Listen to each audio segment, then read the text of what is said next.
Hello students, welcome to our YouTube channel explore physics. इस channel को basically जो है ओपन करने का मुख्य इंटेंशन ये है कि आप सभी स्टूडेंट्स को जो कि साइंस के हैं और बेसिकली जो कंपटीशन की तैयारी कर रहे हैं और सीबीएसई बोर्ड से संबंधित हैं, उनकी फ़िज़िक्स की क्वेरीज़ को कंप्लीट किया जाए, पूरा किया जाए। तो अभी जो मैं इसमें आपका 12th फिजिक्स को स्टार्ट कर रहा हूँ।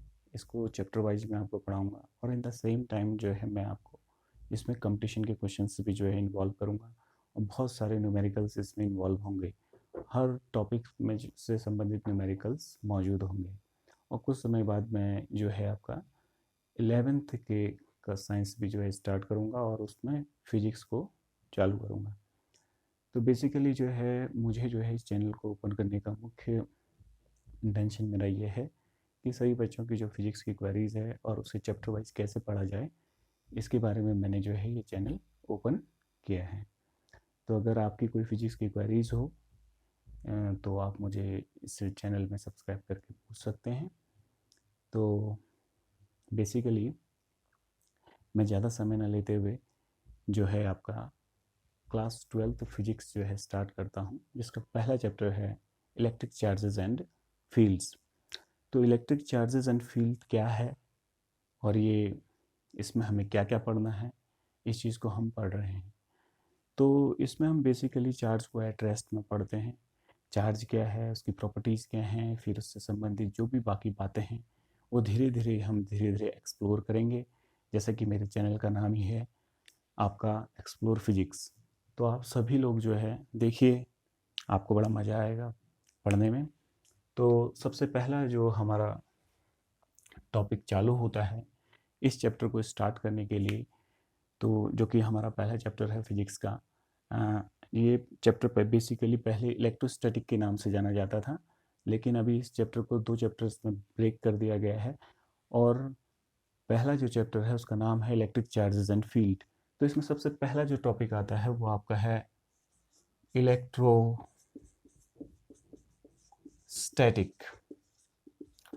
तो व्हाट इज़ इलेक्ट्रोस्टैटिक? अगर हम इसको ध्यान से देखें तो ये 2 वर्ड से मिलकर बना हुआ है। पहला वर्ड इसमें इलेक्ट्रो है। इलेक्ट्रो का मतलब होता है चार्ज और स्टैटिक का मतलब होता है एट रेस्ट। तो ये फिजिक्स की वो ब्रांच है जो चार्ज को रेस्ट में पढ़ते हैं, जिसमें हम that is it is branch of physics which deals charge at rest. यानी कि चार्ज को रेस्ट में पढ़ते हैं जिस फिजिक्स में हम उसको इलेक्ट्रोस्टैटिक के नाम से जाना जाता है। स्टैटिक का मतलब रुका हुआ, चार्ज जब रुका हुआ हो। तो इस बात को आप लोगों को दिमाग में रखना है कि इलेक्ट्रोस्टैटिक जो है वो ब्रांच है फिजिक्स की जो कि चार्ज को रेस्ट में डील करती है। इसी में आगे हम पढ़ेंगे इलेक्ट्रोडायनेमिक, लेकिन अभी हम इसके बारे में हम बात नहीं करेंगे क्योंकि वो धीरे धीरे आता रहेगा। तो इसमें अगर आप देखें तो सबसे पहला जो वर्ड आया है वो है चार्ज। ये चार्ज क्या होता है? आप इस वर्ड से बहुत अच्छे ढंग से फैमिलियर हैं। ये वर्ड वैसे तो 600 बीसी में जो है थेल्स नाम के एक साइंटिस्ट ने जो है यूज़ किया था। तो ग्रीक वर्ड जो है इलेक्ट्रम से इलेक्ट्रो वर्ड्स का जन्म हुआ, यानी कि इलेक्ट्रिक चार्ज वर्ड का जन्म हुआ। तो इलेक्ट्रम होता क्या था कि एम्बर का जैसे ट्री होता था, तो उसको जो यदि वूल पे रगड़ा गया यानी कि उसको रब किया गया तो उसमें कुछ ऐसी प्रॉपर्टीज आ गई कि वो उसको अट्रैक्ट करने के लगा या रिपेल करने लगा। तो यहाँ से इस मटेरियल का नाम जो है इलेक्ट्रम रख दिया गया और इसी वर्ड को लेके इलेक्ट्रिक चार्ज या इलेक्ट्रिसिटी ये वर्ड को बनाया गया। अब बेसिकली हम जो है सबसे पहले चार्ज को पढ़ते हैं। अब ये चार्ज है क्या, इस चीज़ को पढ़ने का हमारा यहाँ पे आज मकसद है। आज क्योंकि इंट्रोडक्टरी मतलब जो है आपका क्लास है, तो इसमें मैं आपको चार्ज को बताऊंगा। चार्ज होता क्या है आप बहुत अच्छे ढंग से जानते हैं। जैसे कि हम जानते हैं हमारे आसपास जितना भी मैटर है वो एटम या मॉलिक्यूल से मिलकर बना हुआ है, यानी कि बेसिकली एटम से मिलकर बना हुआ है। तो ये एटम जो है आपका, अगर आप ध्यान से देखें, 3 बेसिक पार्टिकल से मिलकर बना है। न्यूट्रॉन पहला, दूसरा प्रोटॉन और तीसरा इलेक्ट्रॉन। ये दोनों तो न्यूक्लियस के अंदर मौजूद हैं और जितने प्रोटॉन होते हैं उतने ही इलेक्ट्रॉन होते हैं, that is these two are equal. अब होता क्या है कि जब हम किसी चीज़ को किसी चीज़ के ऊपर रब करते हैं, जैसे सबसे शुरू में हमें देखा गया, जैसे इसको हम फ्रिक्शनल इलेक्ट्रिसिटी के नाम से जानते हैं। जैसे ग्लास रॉड को यदि आप सिल्क क्लॉथ के ऊपर रब करें तो आप देखेंगे कि ये दोनों आपस में क्या करने लगेंगे, अट्रैक्ट करने लगेंगे। अब ये हुआ कैसे, क्योंकि यह glass rod is also a matter और जो है सिल्क भी एक मैटर ही है। तो होता क्या है कि जब भी कभी जो है ऐसे मटेरियल में जो है रब करने से जो इलेक्ट्रिसिटी आती है उसको हम बोलते हैं फ्रिक्शनल इलेक्ट्रिसिटी। इसको थोड़ी देर में हम पढ़ते हैं, पहले इसको चार्ज को प्रॉपरली पढ़ते हैं। तो जब कभी भी आपका ऐसा होता है कि इलेक्ट्रॉन प्रोटॉन की संख्याओं में जो है बदलाव आता है, अब कैसे आता है देखते हैं। जैसे आपने पढ़ा होगा कि सोडियम सोडियम एक एटम है, ये एक एलिमेंट है आपका। तो इसमें जो है 11 प्रोटॉन्स होते हैं आपके और इतने ही जो है इलेक्ट्रॉन्स होते हैं। इलेक्ट्रॉन को ई से डिनोट किया जाता है, ई से मैं दिखा रहा हूँ, ई से प्रोटॉन को मैं दिखा रहा हूँ। अब होता क्या है कि इलेक्ट्रॉन जो है इलेक्ट्रोपॉजिटिव, ये सोडियम जो है आपका सॉरी इलेक्ट्रोपॉजिटिव होता है। तो वो क्या करता है, एक इलेक्ट्रॉन को यदि डोनेट कर दे, एक इलेक्ट्रॉन को यदि वो डोनेट कर दे तो इसके पास सिर्फ 10 इलेक्ट्रॉन्स रह जाएंगे। अब 10 इलेक्ट्रॉन रह गए तो प्रोटॉन डोमिनेट कर गए तो इसके पास कुछ चार्ज आ जाएगा, ठीक है, इसके पास कुछ चार्ज आ जाएगा। इन द सेम मैनर यदि हम क्या लें, क्लोरीन लें, क्लोरीन के पास जो है आपके कितने होते हैं, 17 प्रोटॉन होते हैं और 17 ही जो है इलेक्ट्रॉन्स होते हैं। अब क्या करता है, यदि ये एक इलेक्ट्रॉन एक्स्ट्रा ले लेता है तो इस इलेक्ट्रॉन के लेने की वजह से इसके पास कुछ चार्ज आ जाता है, क्योंकि यहाँ पे अब इलेक्ट्रॉन डोमिनेट कर गया और प्रोटॉन जो है इन्फीरियर हो गया। तो एक्सेस ऑफ प्रोटॉन इलेक्ट्रॉन हो गया इधर पे एक्सेस ऑफ प्रोटॉन हो गया। तो एक्सेस ऑफ प्रोटॉन की वजह से इसके पास पॉजिटिव चार्ज आ गया और एक्सेस ऑफ इलेक्ट्रॉन की वजह डेफिशिएंसी ऑफ इलेक्ट्रॉन की वजह से इसमें कौन सा चार्ज आ गया, पॉजिटिव चार्ज आ गया। और एक्सेस ऑफ इलेक्ट्रॉन की वजह से इसमें क्या आ गया, नेगेटिव चार्ज आ गया। तो हमें पता चला कि चार्ज दो प्रकार के होते हैं, one is your positive and one is your negative. अब हमारी बेसिकली डेफिनेशन क्या बनेगी चार्ज की, अब हम ये समझते हैं। यानी कि हमें एक बात बहुत इंपॉर्टेंट पता चली कि जब भी कभी किसी मैटर से या किसी भी चीज़ से जो है इलेक्ट्रॉन एक्सेस में हो जाए उसमें या इलेक्ट्रॉन की डेफिशिएंसी हो जाए, तो चार्ज को मैं डिफाइन कर रहा हूं, the deficiency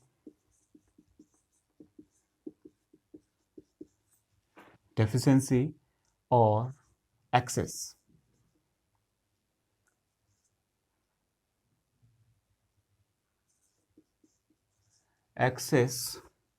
of electron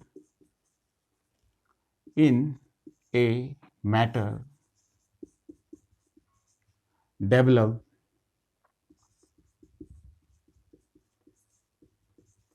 a charge on it, यानी कि उसके ऊपर क्या कर देगा, चार्ज को डेवलप कर देगा। अब देखिए डेफिशिएंसी और एक्सेस ऑफ इलेक्ट्रॉन्स, ठीक है, डेफिशिएंसी की वजह से कैसे चार्ज आता है, पॉजिटिव चार्ज, और एक्सेस की वजह से क्या आ जाता है, नेगेटिव चार्ज।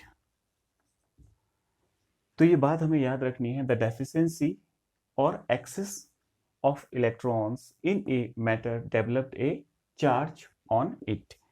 और इसकी वजह से, इसी की वजह से मैटर में क्या आ जाएगा, एक इलेक्ट्रोस्टैटिक फोर्स डेवलप हो जाएगा, यानी कि इलेक्ट्रिक फोर्स डेवलप हो जाएगा, बाय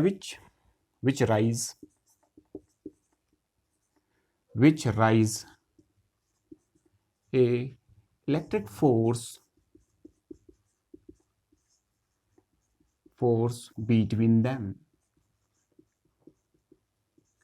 यानी कि उनके बीच में एक इलेक्ट्रिक फोर्स को क्या कर देगा, डेवलप कर देगा। यानी कि हमें क्या पता चला कि जब भी कभी किसी मैटर में या किसी भी चीज़ में जो है इलेक्ट्रॉन की कमी या इलेक्ट्रॉन का एक्सेस हो जाता है तो उस वजह से जो है उसमें चार्ज आ जाता है। इलेक्ट्रॉन की कमी की वजह से पॉजिटिव चार्ज आता है और इलेक्ट्रॉन की डेफिशिएंसी की वजह से जो है पॉजिटिव चार्ज आता है और इलेक्ट्रॉन के एक्सेस की वजह से जो है उसमें नेगेटिव चार्ज आता है और इसी के कारण जो है उनके बीच में एक इलेक्ट्रिक फोर्स डेवलप करने लगता है। ये बहुत ही इंपॉर्टेंट हमारे पास जानकारी है इसकी। अब होता क्या है कि देखिए, जब हम जैसे मान लिया जाए मेरे पास एक ग्लास रॉड है और ये दूसरी जो है ये सिल्क है, मैं इन दोनों को रब करता हूँ। तो रब करता हूँ और थोड़ा अलग कर दूँ उसके बाद, रब करने के बाद तो इसके बाद जो है ये दोनों क्या करने लगेंगे, अट्रैक्ट करने लगेंगे। अब ऐसा हुआ कैसे? क्योंकि सिल्क रॉड ने जो है क्या क्या जो है ग्लास रॉड के इलेक्ट्रॉन को एक्सेप्ट कर लिया, ले लिया, और जिसकी वजह से सिल्क रॉड नेगेटिव हो गया और ग्लास रॉड पॉजिटिव हो गया। समझ में आ रही बात है? This whole phenomena is called frictional electricity. इसको when something is rub on another substance, यदि किसी चीज को जो है किसी दूसरी सब्सटेंस के ऊपर रब किया जाता है, तो इस रब करने के कारण जो है there is an transfer of electron take place between them, and because of this, और इसी के कारण उसके कारण एक इलेक्ट्रॉन का ट्रांसफर होता है, and because of this A charge will develop on them, और इसी की वजह से उसमें चार्ज डेवलप हो जाता है। अब जो है जब हमने चार्ज पढ़ लिया तो देखिए हमें चार्ज कितने प्रकार के मिले आपके, तो टू टाइप के चार्ज मिले, टू टाइप्स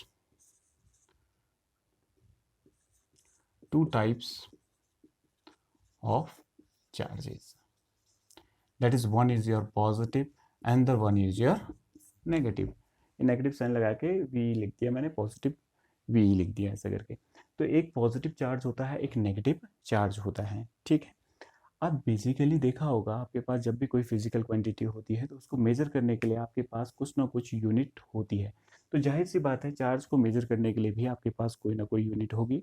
तो कुलाम नाम के साइंटिस्ट ने चार्ज पे बहुत काम किया हुआ है, इसलिए उनको ऑनर देने के लिए तो चार्ज की जो यूनिट है वो कुलाम रखी गई। द ऐसा यूनिट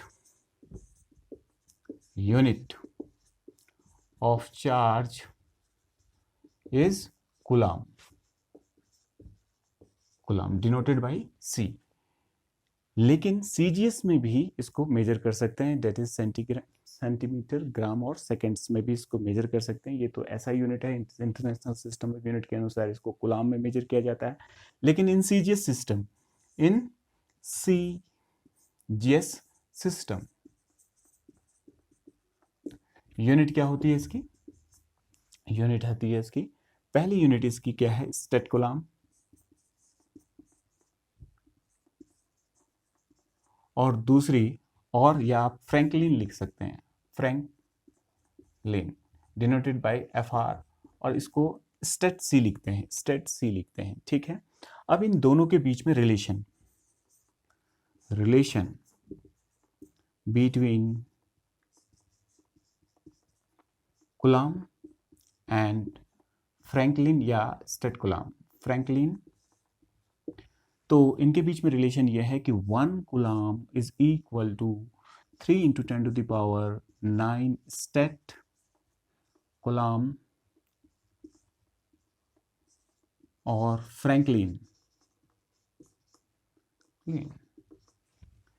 तो आपके पास दो यूनिट्स हैं, आप दो यूनिट्स में इसको मेजर कर सकते हैं। पहला क्या है, कुलाम में, या फिर आप सीजीएस सिस्टम में मेजर कर सकते हैं, स्टेट कुलाम या फ्रैंकलिन में मेजर कर सकते हैं। एक और इसकी इलेक्ट्रोमैग्नेटिक्स की यूनिट होती है जो कि 1 coulomb is equal to 1/10 of EMU होता है। लेकिन अभी हमें उतनी यूनिट्स की ज़रूरत नहीं है, इसलिए हम उसको नहीं लिखेंगे। लेकिन एक यूनिट हमें जो है थोड़ा बहुत याद रखनी पड़ेगी, तो वो यूनिट है आपकी फराडे। तो 1 फराडे का मतलब क्या होता है? 1 फराडे, इस यूनिट को पढ़ने से पहले जो है आपका थोड़ा सा चार्ज ऑफ इलेक्ट्रॉन देख लेते हैं। तो देखिए जो चार्ज ऑफ इलेक्ट्रॉन होता है, charge of electron is equal to 1.6 into 10 to the power minus 19 coulomb. The charge on electron is your minus, ठीक है। तो इसको आपको याद रखना है, it is denoted by E, और ऐसे करके भी दिखाया जाता है इसको, ठीक है। तो ये इलेक्ट्रॉन का चार्ज हो गया। अब मास ऑफ इलेक्ट्रॉन भी देख लेते हैं। Mass of electron is equal to 9.1 into 10 to the power minus 19 coulomb. अब यहाँ ध्यान देने वाली बात है, बहुत ही इंपॉर्टेंट बात है कि जिसके पास मास नहीं होगा, मास के बिना चार्ज की कल्पना नहीं की जा सकती। यानी कि चार्ज तभी एग्जिस्ट करेगा जब व्हेनेवर समथिंग हैज़ मास, यानी कि जब भी किसी का मास होगा तो चार्ज होने की संभावना रहेगी। लेकिन अगर मास ही नहीं होगा, मासलेस चीज़ के पास चार्ज नहीं हो सकता है। यानी कि ये अगर हम कहें कि कोई चीज़ मासलेस है और उसके पास चार्ज हो तो ये कल्पना नहीं की जा सकती है, ठीक है। यानी कि मास होगा तभी चार्ज होगा, यानी कि मास ये किसकी इंट्रिंसिक प्रॉपर्टी है, ठीक है। इसको आपको याद रखना है कि मास के बिना चार्ज एग्जिस्ट नहीं कर सकता है। ये बहुत ही इंपॉर्टेंट बात है। अब हम एक और यूनिट की बात कर रहे थे, डेट इज कॉल्ड फराडे। ये फराडे बहुत बड़ी यूनिट होती है। आपको जैसे आपने पहले पढ़ा होगा, 1 mole of any substance is equal to 6.022 into 10⁻23 items. जैसे मैंने कहा 1 मोल किसी का भी कह रहा हूँ तो इसका मतलब उसमें जो है इतने आइटम्स है। जैसे मैंने कहा 1 mole of student, it means the number of student is your 6.022 into 10⁻23 students are present there. ये ऐसा है, ठीक है। तो 1 फराडे जो यूनिट है चार्ज की वो कैसी है, 1 फराडे ऑफ चार्ज अगर कोई कहता है तो वो कितना कह देता है। That is 1 Faraday of charge is equal to 1 mole of electron. 1 mole of electron यानी कि 1 मोल इलेक्ट्रॉन का जितना चार्ज होगा इलेक्ट्रॉन्स, तो वही 1 फराडे को बताएगा। तो 1 Faraday is equal to 1 mole of electron. मैंने कहा एक इलेक्ट्रॉन में चार्ज कितना होता है आपका, आप सभी लोग जानते हैं, आप 1.6 × 10⁻⁻19 और 1 मोल ऑफ इलेक्ट्रॉन कहते हैं तो कितने इलेक्ट्रॉन होंगे, 6.022 इंटू 10⁻23, 6.022 इंटू 10⁻23। इन सबको मल्टीप्लाई कर देंगे तो इसकी वैल्यू आएगी 96500 कूलाम। ये बहुत बड़ा यूनिट है चार्ज की, ठीक है। एक फराडे जो है 96,500 कूलाम अप्रॉक्स होता है इतना, ये आपको याद रखना है। समझ में आ रही है बात ये। अब हमने चार्ज को पढ़ लिया है तो जाहिर सी बात है इसके पास कुछ प्रॉपर्टी भी होगी, यानी कि इसके अपने कुछ गुण होंगे।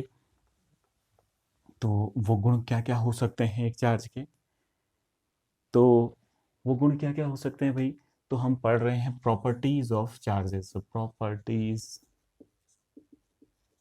ऑफ चार्जेस, चार्ज की प्रॉपर्टीज।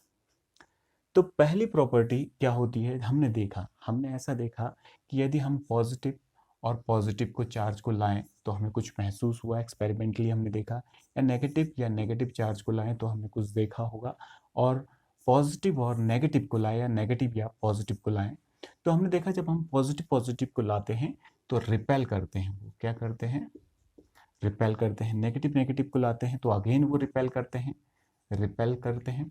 लेकिन जैसे ही पॉजिटिव नेगेटिव को लाते हैं तो वो अट्रैक्ट करने लगते हैं। तो ये एक इसकी प्रॉपर्टी है। Like charge repel each other while unlike charge attract each other. This is the first property of charge. कहने का मतलब लाइक चार्ज क्या करते हैं, रिपेल करते हैं। अनलाइक चार्ज जो है क्या करते हैं, अट्रैक्ट करते हैं। अनलाइक यानी कि अलग अलग चार्ज, जैसे एक पॉजिटिव और एक नेगेटिव, ठीक है। और लाइक चार्ज का मतलब जैसे पॉजिटिव या नेगेटिव, ठीक है। तो इसको आपको याद रखना है। दूसरी प्रॉपर्टी ऑफ चार्ज क्या कहती है, additivity of charge.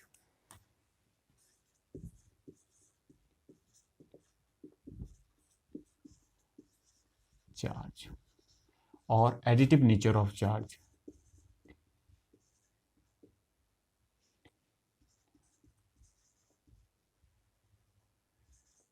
Nature of charge ये क्या कहता है, ये कहता है कि जैसे मान लिया जाए मेरे पास एक सब्सटेंस है, आपका कोई फ्रेंड, मान लिया जाए आपका कोई फ्रेंड है, पहला फ्रेंड जो है किसी सब्सटेंस को, एक सब्सटेंस है, स्पेरिकल सब्सटेंस या कोई भी सब्सटेंस हो सकता है, इसको फर्स्ट आदमी जो है आपका कोई दोस्त Q1 चार्ज देता है। सेकंड जो है आपका इसको Q2 चार्ज देता है, और थर्ड वन इसको Q3 चार्ज देता है। देन व्हाट, आप में से कोई बोलता है कि अब इसमें कुल चार्ज कितना है, तो चार्ज को Q से दिखाया जाता है, इस बात को आप याद रखेंगे। चार्ज को Q से डिनोट किया जाता है। Then the net charge on this is given by Q is equal to Q1 plus Q2 plus Q3। अब सेकंड एग्जांपल बना लेते हैं। देखिए जरा, ये एक दूसरा एग्जांपल है। पहला आदमी इसको Q1 चार्ज देता है, दूसरा आदमी इसको -Q2 चार्ज देता है, और तीसरा जो है इसको Q3 चार्ज देता है। तो again the net charge on this substance, इसके ऊपर कितना चार्ज होगा net, Q is equal to Q1 minus Q2 plus Q3।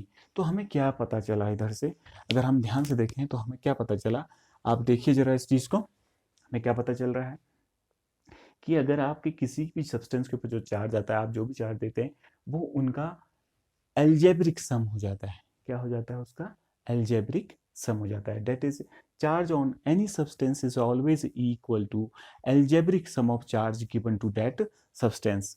यानी कि किसी भी सब्सटेंस में जो चार्ज आता है, वो चार्ज जो है उस पे दिए गए चार्ज का एल्जेब्रिक सम होता है। एल्जेब्रिक सम से हमें क्या पता चला, that is the total charge on any substance, that is the total charge on any substance is always equal to algebraic sum of charge given to it, given to it। ये बहुत ही important property है charge की। इस property से पता चलता है कि चार्ज एक कैसी क्वांटिटी है, स्केलर क्वांटिटी है। चार्ज एक कैसी क्वांटिटी है, स्केलर क्वांटिटी है। दैट इज, अगर आपसे प्रश्न पूछ लिया जाए by which property of charge you can say that charge is your scalar quantity, आप चार्ज की किस प्रॉपर्टी से कहेंगे कि चार्ज जो है एक स्केलर क्वांटिटी है, तो आप कहेंगे बाय एडिटिविटी ऑफ चार्ज और additive nature of charge you can say that charge is your scalar quantity. ये एक स्केलर क्वांटिटी है। दूसरी प्रॉपर्टी से हमें इस बात का पता चलता है। तो पहली प्रॉपर्टी थी like charge repel each other while unlike charge attract each other, और दूसरी प्रॉपर्टी थी एडिटिव नेचर ऑफ चार्ज। तीसरी प्रॉपर्टी जो है, प्रॉपर्टी जो है आपकी, क्या है तीसरी प्रॉपर्टी, तीसरी प्रॉपर्टी है आपकी conservation of charge, conservation of charge. Charge तो कंजर्वेशन ऑफ चार्ज क्या कहता है, इस चीज को अब हम समझ रहे हैं। देखिए, जैसा कि आपने कंजर्वेशन ऑफ एनर्जी के पढ़ी थी, ये ऊर्जा को ना, एनर्जी को ना बनाया जा सकता है ना बर्बाद किया जा सकता है, उसे सिर्फ ट्रांसफॉर्म किया जा सकता है। और किसी भी आइसोलेटेड सिस्टम की एनर्जी हमेशा उतनी ही बनी रहेगी जितनी वो थी। That is energy can neither be created nor be destroy, but it can be change into one form to another. That is the total energy of an isolated system will remain constant. ऐसा हमने energy के लिए पढ़ा था। In the same manner यहाँ पे क्या है, चार्ज के लिए भी होता है। चार्ज को ना आप बना सकते हैं ना बर्बाद कर सकते हैं, बस आप क्या कर सकते हैं, उसको ट्रांसफॉर्म कर सकते हैं। लेकिन ये भी उतना अच्छा समझ में नहीं आता है स्टूडेंट को।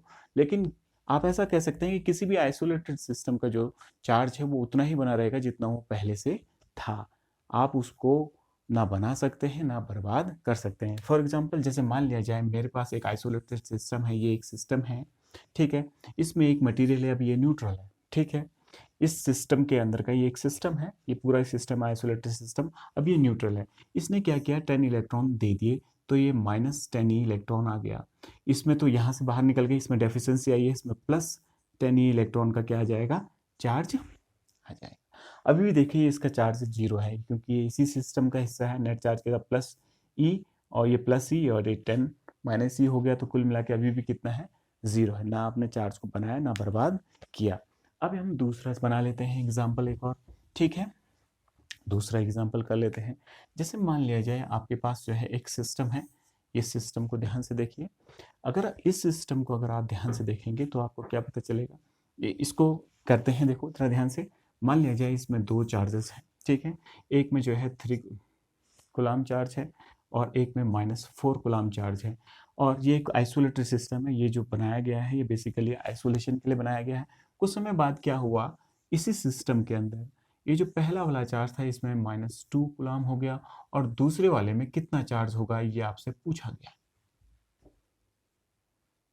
तो कंजर्वेशन ऑफ चार्ज क्या कहता है कि किसी भी सिस्टम का चार्ज उतना ही बना रहेगा। कोई भी तनहा जो सिस्टम होगा, आइसोलेटेड सिस्टम तनहा, यानी कि जो जिसका बाहर वाले सराउंडिंग से कोई मतलब नहीं है, तो उसका कितना चार्ज होगा। तो यहाँ कितना चार्ज था शुरू में, देखिए जरा, 3 और -4, और यहाँ पे कितना था, -Q, और इसमें चार्ज मान लीजिए Q आ गया, तो हमने क्या कर दिया, +Q।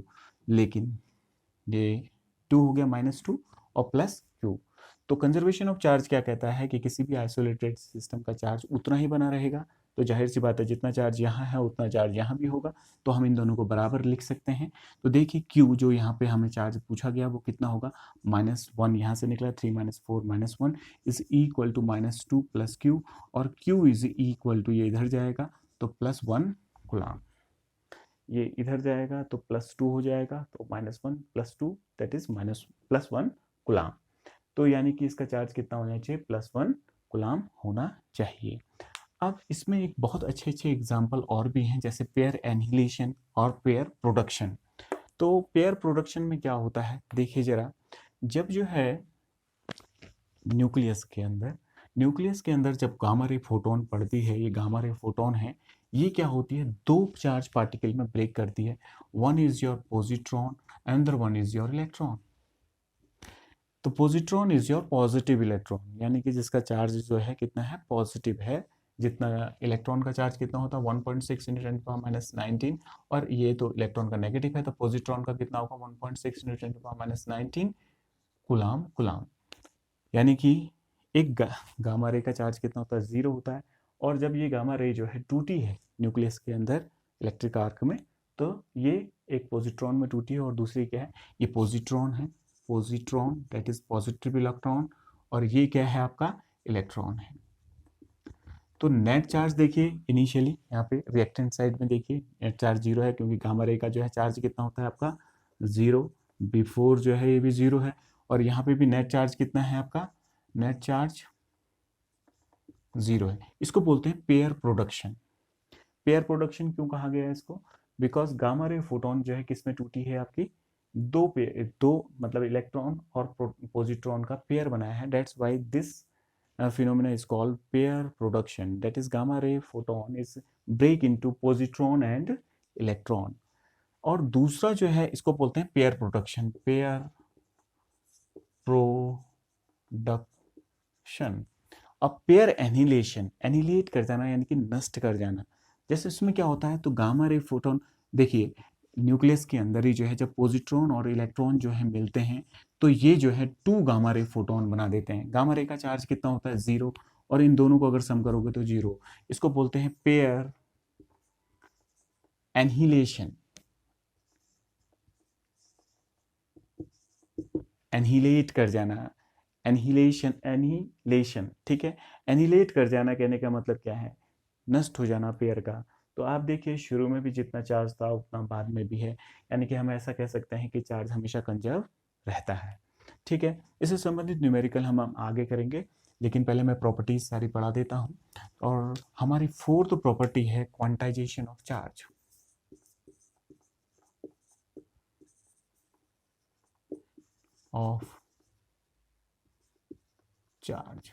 क्वांटाइजेशन ऑफ चार्ज क्या है, इसको हम पढ़ रहे हैं। तो क्वांटाइजेशन ऑफ चार्ज क्या कहता है, देखिए जो क्वांटा वर्ड है वो प्लैंक का दिया हुआ है, ये बहुत छोटे पार्टिकल्स के लिए यूज होता है। छोटे particles that is the size of particle is less than 10⁻⁻⁶ metre. तो ऐसे पार्टिकल्स जब होते हैं, ठीक है, उनके लिए क्वांटा वर्ड यूज होता है। तो यहाँ पे क्वांटाइजेशन का मतलब क्या है, इसको आप बहुत बेहतर जानते हैं, क्योंकि चार्ज की डेफिनेशन जो मैंने लिखाई थी उसमें हमने क्या कहा था, द डेफिशिएंसी और excess of electron develop a charge on a substance. यानी कि एक्सेस ऑफ इलेक्ट्रॉन और डेफिशिएंसी ऑफ इलेक्ट्रॉन, जब कोई इलेक्ट्रॉन को दे देगा या इलेक्ट्रॉन को ले लेगा तो उसके ऊपर चार्ज आ जाता है। तो ये भी ऐसा ही कहता है, ये कहता है कि किसी भी सब्सटेंस के ऊपर जो चार्ज आएगा वो हमेशा इलेक्ट्रॉन के इंट्रीगल मल्टीपल में होगा। that is charge on any substance is always equal to integral multiple of electron.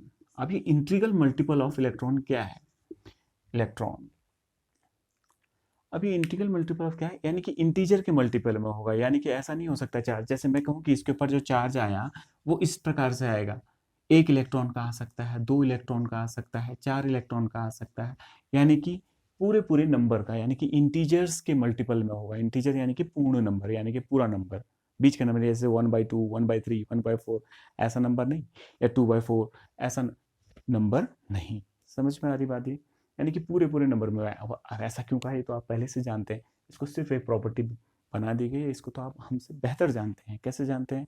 आपने देखा होगा, आपने जब भी पढ़ा होगा, यानी कि आपने केमिस्ट्री में पढ़ा होगा, आपके टीचर्स ने आपको पढ़ाया होगा कि जब जो है बॉन्डिंग होती है, जैसे इलेक्ट्रोवैलेंट बॉन्ड बनता है तो इलेक्ट्रॉन के कंप्लीट ट्रांसफर से होता है, या इलेक्ट्रोवैलेंट बॉन्ड बनता है तो इलेक्ट्रॉन के शेयर से होता है।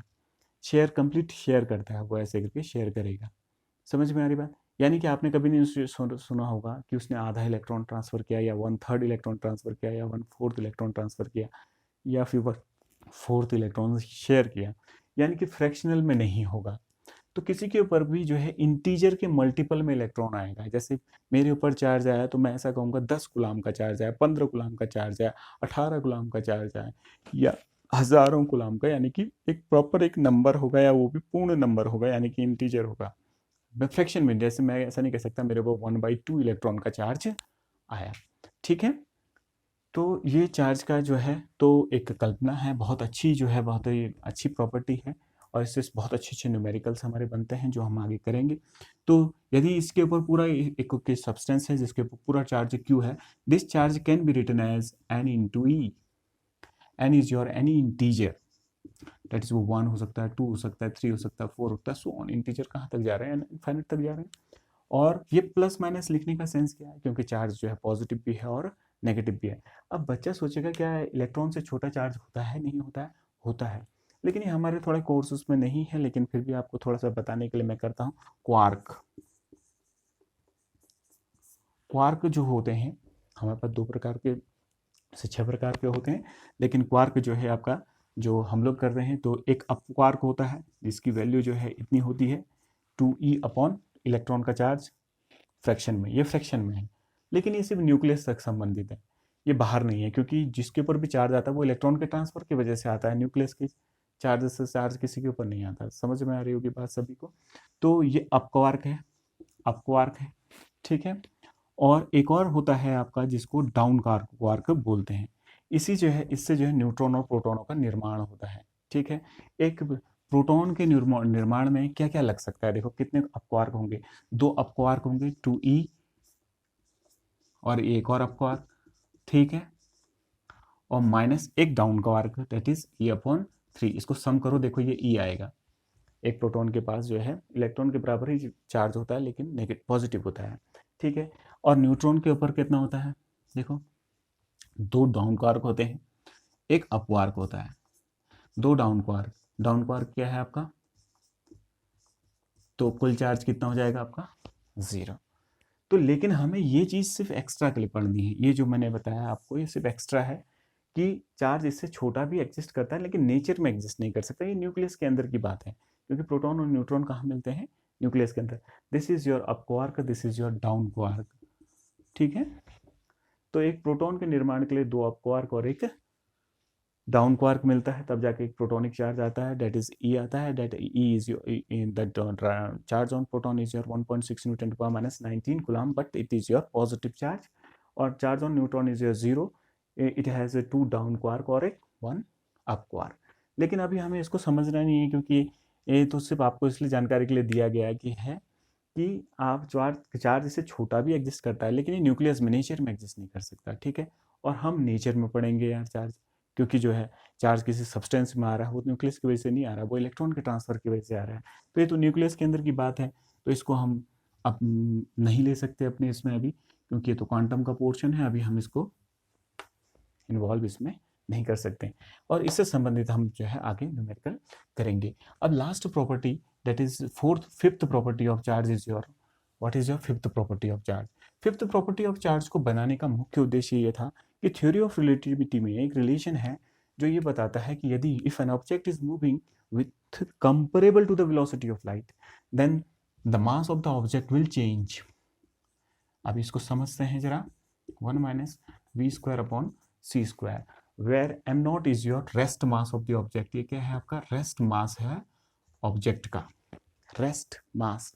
और ये मास एट वेलोसिटी v, ये v वेलोसिटी पे इसका मास है, ठीक है, किसी ऑब्जेक्ट का। ठीक है, तो यानी कि when an object is moving comparable to the velocity of light, तो ये बहुत ज़्यादा, ये सी हो जाएगा। देखो, अगर if you are moving with a velocity comparable to the velocity of light, that is if this become C, ये सी हो जाए तो सी का बिकम, ये सी 1 हो जाएगा, 1 minus 1 0, and something upon 0 is your infinity, that is the mass of the object is tending to infinity, वो infinity की ओर बढ़ने लगेगा, मास उसका बहुत ज़्यादा मास हो जाएगा। यानी कि वेलोसिटी का मास पे प्रभाव पड़ता है। अब आप कह रहे होंगे, यार हमारा मास क्यों नहीं बढ़ता, हम भी तो चल रहे हैं तेज, क्योंकि हमारी वेलोसिटी बहुत ही कम है। जैसे मान लिया जाए आप किसी एयरक्राफ्ट में बैठे हुए हैं, वो 2 मैक की स्पीड से चलता है। 2 मैक की स्पीड से चलने का मतलब आपका साउंड की दुगनी स्पीड से चल रहे हैं। साउंड जो है 332 मीटर पर सेकंड की स्पीड से चलती है, 2 मैक का मतलब क्या हो गया, 664 मीटर पर सेकंड। अब 664 मीटर की स्पीड से आप चल रहे हैं, और कहाँ लाइट जो है 3 लाख किलोमीटर पर सेकंड की स्पीड से चल रही है, ये बहुत ज़्यादा है। तो ये जब लगभग नेग्लिजिबल हो, ये 1 ही रहेगा, यानी कि मास आपका लगभग एम नॉट के बराबर रहेगा। तो इसलिए मास में कोई फर्क नहीं पड़ता। तो इस प्रॉपर्टी की वजह से ही चार्ज में भी एक प्रॉपर्टी को देखना पड़ा हमको। तो हमने देखा कि एट एनी वेलोसिटी, किसी भी वेलोसिटी पे, the charge of an object will remain constant, that is there is no effect of velocity on the magnitude of charge of an object, that is कभी velocity कहने का मतलब यह है कि ऑब्जेक्ट किसी भी स्पीड से चले, चार्ज उसका कांस्टेंट बना रहेगा, charge is independent of velocity. तो यानी कि हम ऐसा कह सकते हैं, charge is independent of velocity.